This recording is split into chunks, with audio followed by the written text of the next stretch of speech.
kung fu.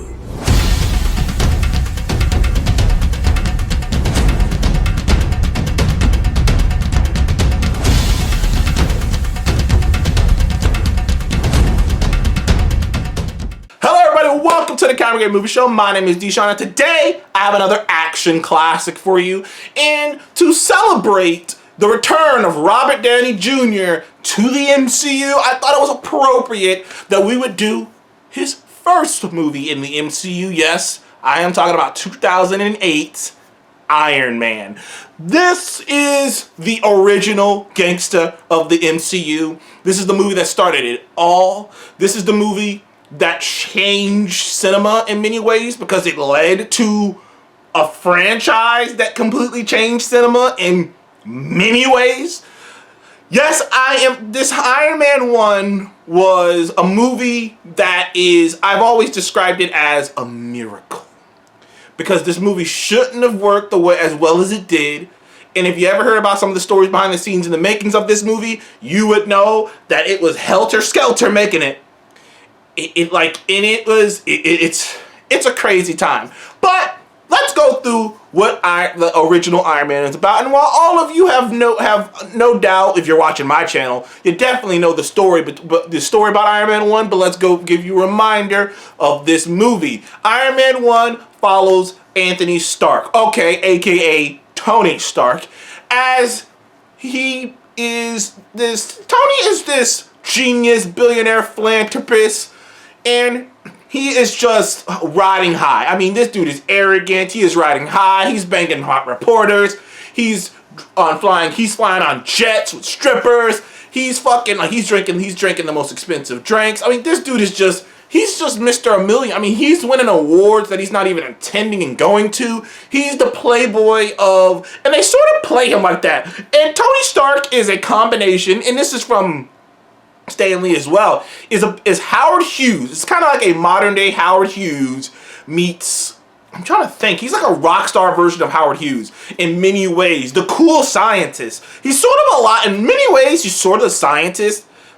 He's sort of like the most hip version of what a scientist can be, because he's this good looking, charming, charismatic guy, but he's also legitimately one of the smartest people on the planet. He's legitimately got the goods to back up all that charisma. His arrogance comes from a legitimate place. But, the fun and games end up getting interrupted, though, when on a standard issue military test run, he was testing off his Jericho missiles for the military. Unfortunately, on that test run, he gets attacked by a terrorist organization known as the Ten Rings. And the Ten Rings kidnapped, and in that process of the Ten Rings kidnapping him, unfortunately, one of Tony's bombs, because somehow the Ten Rings got their hands on his weaponry, went off, lodging a big piece of shrapnel right into his chest. But fortunately for him, he was saved by a fellow scientist named Jensen. Jensen nursed him back to health by putting a battery, basically a type of magnet, in his heart to keep the shrapnel from killing him. But unfortunately, out of the frying pan into the oven, because he is now being tortured and pressed by this terrorist organization to make weapons for them so that they can do whatever the fuck they're gonna do. And at this moment, Tony Stark has to make a decision. And this is a decision that would change, like I say, it would change superhero landscape forever and would change cinema forever, in my opinion. And he made the decision that instead of folding under this pressure, he was gonna build a suit of armor, fight his way out of the facility, and go on to hunt down and go on to build a new suit, become Iron Man, and the main mission is to figure out how his weapons got out there. How did his weapons get out into the wild? Who's responsible for that? And can he stop them? Can he save the people from being hurt by the weapons he designed? And that is the general gist of Iron Man. Without spoiling anything, granted the movie came out in 2008, so it's like, what are you spoiling? But that is the general gist of the movie, the synopsis of the movie, without spoiling anything.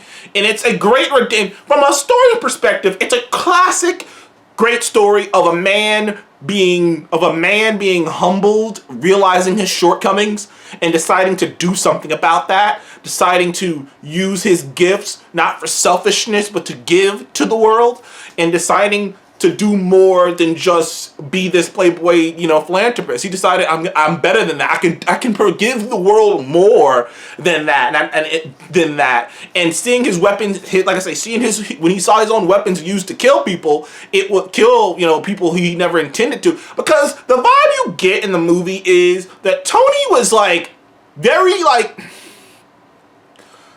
It's like the opposite of Oppenheimer. In Oppenheimer, you get the distinct feeling that Oppenheimer, he feels guilt about this bomb before it's ever even used. You know what I mean? Like, he feels it. He feels responsible for all the deaths that the atomic bomb, that happened from the use of the atomic bomb. Even though he didn't drop them, he didn't choose to drop them, he made them.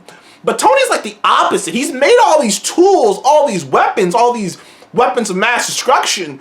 But in his mind, he's kind of like disconnected. He's kind of like, Uncle Sam's gonna buy it, I make it, it's Uncle Sam. It's like, he kind of put all the responsibility on the government. He's like, I'm not really connected to that. It's not until he is literally face to face with a fucking rocket with his own face on it that it really dawns on him, dude, these missiles have my name on it. That's my family logo on it. Like, I am responsible for all of this. These are all my responsibilities, which is why, in the movie, one of the first things he does is tries to, when he gets back, is effectively try to cancel his own, like, weapons program, because he realizes, like, I can't be responsible for these things, and I won't be responsible for these things, and I will do what I need to do. Because initially, really, he designs the Iron Man suit not as like not to be a superhero, so to speak, but to have a weapon in which he can go around and destroy his other weapons, in which he can make sure nobody uses any of his shit again. That was the original idea behind the suit. I'm gonna make sure no one else can use any of my shit. And it would have worked out if it wasn't for Obadiah Stane, his crooked ass, uncle / father's best friend. If it wasn't for Obadiah, it might have all worked out. But in the end, he had to fight them off. But this movie, I call this movie a miracle, because if you know anything about this, behind the scenes of this movie, you know this shouldn't have worked out. First of all, up top, they didn't have a real script for the movie. I mean, they had like a idea, they had like a baseline script, but like an actual completed script, they didn't. A lot of that Iron Man movie, you wouldn't know it, was winged. It was winged. It was stuff that it was a collaborative effort from Favreau and Robert Downey Jr. and Kevin Feige and the writers. It was everybody, the actors. Everybody came together. It was a very collaborative effort to get the movie that we got. It wasn't this well scripted out movie. It wasn't this well written out movie. So much of that movie is Robert Downey Jr. doing his own thing and Jon Favreau giving him the freedom to do his own thing. And another part of this movie that's a miracle, that's been well documented, is the people behind it. Jon Favreau hadn't done anything like this before at the time. Jon Favreau had directed, I think, Swingers, which I think is a pretty okay little comedy, but you don't see that and think, Iron Man director. Kevin Feige, like, no one knew who the fuck Kevin Feige was.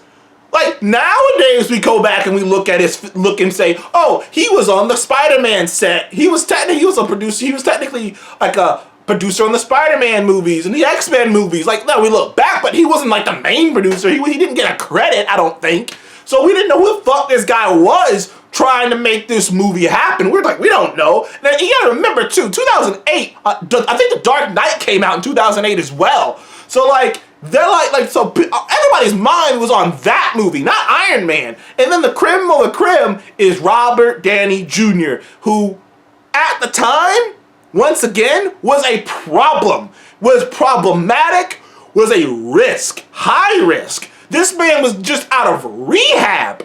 And this was a man whose career was teetering on the edge of just, like, not working. And Favreau and Feige, both of them, fought to have getting selected, and there was a lot of names out there who they might have wanted to get, like Tom Cruise and shit, but they fought for Robert Downey Jr., and the result was one of the greatest movies of all time. I don't know if it is the greatest comic book movie of all time. I don't even know if it's the greatest MCU movie of all time, but it's one of them. It's one of the most iconic. It's one of the most iconic movies of all time, and it introduced one of the most iconic characters of all time. Robert Downey Jr.'s Tony Stark is amazing. There's just a symbiosis between the character and the person. A lot of people say, there's a huge debate online about who's perfect casting. Some people say Hugh Jackman was perfect casting for Wolverine. Some people say Chris Evans for Captain America. There's a lot of names out there who some people right now are saying Charlie Cox. But I do think, in my opinion, Robert Downey Jr. as Iron Man is like some insane predestiny shit, because the actual character and the actual person playing the character's literal lives mirrored each other. I've never seen anything like that. I ain't never seen nothing like that.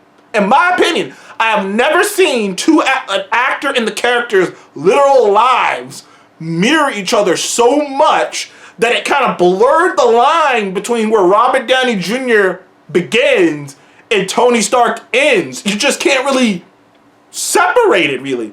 Honestly, it's not until recently with Oppenheimer that I've been really able to look outside of what Robert Downey Jr. is doing and be like, okay, I could see you as something else. Even like the Sherlock Holmes movie, which I love, as you know, I'm still like in the back of my dome thinking about Iron Man, but I digress. This movie is fantastic. It has some fun action sequences. One of the all-time best flying sequences, that introduction scene where he's shooting the rocket at the tank and he just turns around, walks away, it blows up. Pepper Potts is a fun love interest. They don't push it too far. Rhodey Rhodes is good in it. I think Obadiah Stane, played by Jeff Bridges, is a solid villain. Nothing over the top, nothing fantastic, but I think he's a pretty solid villain. You know, I think out of those original movies, Loki was probably the best villain out of the three, but I do think Obadiah Stane was a solid villain. At the time, the special effects were just top notch. I had never seen anything that good before. The Iron Man suit looked great. The suit up situations look great. The movie still looks fucking great. Iron Man 1, 2008 Iron Man 1 is a classic for a reason. It introduced an iconic character. It has some sequences. Just the opening sequence, the Back in Black sequence at the beginning alone is amazing. I would give OG Iron Man 1, 2008, a 10 out of 10. And with you guys joining the Comic Moose Show, please like and subscribe and comment below. Did you like Iron Man 1? And if you do, what does it rank in the MCU for you? Thank you guys again. I'll see you in the next one. Goodbye.